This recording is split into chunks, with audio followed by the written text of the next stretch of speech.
शिवसेना आमदार रवींद्र फाटक यांनी सुरू केलेला संकल्प प्रतिष्ठान आयोजित नवरात्र उत्सव गेली कित्येक वर्ष संकल्प चौकात साजरा होत आहे। या नवरात्र उत्सवात भक्तांच्या हाकेला धावणारी व नवसाला पावणाऱ्या दुर्गा मातेच्या मंदिराची स्थापना रवींद्र फाटक यांच्याकडून करण्यात आली असून या उत्सवानिमित्त संकल्प प्रतिष्ठानच्या वतीने काल अनंत चतुर्दशीच्या दिवशी संकल्प चौकात देवीच्या मंडप पूजन सोहळा व कामाचे विधिवत पूजन शिवसेना आमदार रवींद्र फाटक यांच्या शुभ हस्ते धार्मिक वातावरणात संपन्न झाले।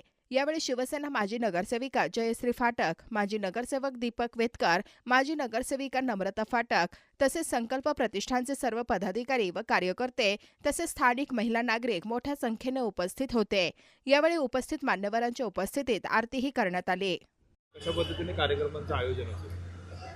आज गणपती बाप्पाचं विसर्जन होत आहे अनंत चतुर्थीच्या निमित्त आणि त्या माध्यमातून त्याचबरोबर आपले नवरात्र उत्सवाची सुरुवात आजचे पाठपूजनाने सुरुवात केलेली आहे। आता काही दिवसावरती नवरात्र उत्सव आलेला आहे आणि याची सुरुवात आपल्याला मंडपाच्या माध्यमातून आपण दरवर्षी अनंत चतुर्थीला करतो। त्याची पाठपूजन आणि मंडपपूजन याचे आज झालेलं आहे आणि आजपासून मला वाटतं गणपतीचं विसर्जन होतं, नवरात्रीची सुरुवात होते।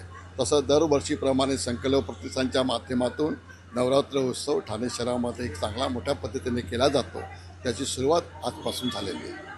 ह्या 9 दिवस चालणाऱ्या नवरात्र उत्सव काय काय कार्यक्रमांचं आयोजन मंडळाच्या वतीने करतात? दरवर्षी संकल्प प्रतिष्ठानच्या माध्यमातून नवरात्र उत्सव साजरा केला जातो। ठाणे शहरामध्ये सर्वच इथे आपले जे प्रेक्षक असतात, जे दांड्या हौशी असतात ते सगळे खेळायला येतात। नवरात्रीचा यंदाच आमचं मंदिराचं उद्घाटन झालेलं आहे आणि पहिल्यांदाच देवी बसल्यानंतर अंबेमाच्या मंदिराचं जीर्णोद्धार झाल्यानंतर पहिलंच वर्ष आहे आणि ह्यावेळी देवींना आणता आपण अंबेमाच्या देवळामधूनच ह्या नवरात्र उत्सवाची सुरुवात करणार आहे आणि आम्हाला देवळामधून असल्यामुळे चांगला प्रतिसाद पण लोकांना मिळतो। वर्षभरात आम्ही जे काम करतो आहे त्या माध्यमातून संकल्प प्रतिष्ठानच्या माध्यमातून जे आमचं मंडळाचे सर्व सहकारी काम करतात, हे नवरात्र उत्सवाचा दहीहंडी उत्सव झाला आहे, गणपती उत्सव झाला, असा आता नवरात्री उत्सव आणि दरवर्षी 9 दिवस जे सांस्कृतिक कार्यक्रम होत असतात ते कार्यक्रम दरवर्षीप्रमाणे केले जातील आणि त्याच्या माध्यमातून चांगलं दरवर्षी आम्ही प्रोग्रेस करायचा प्रयत्न करतो।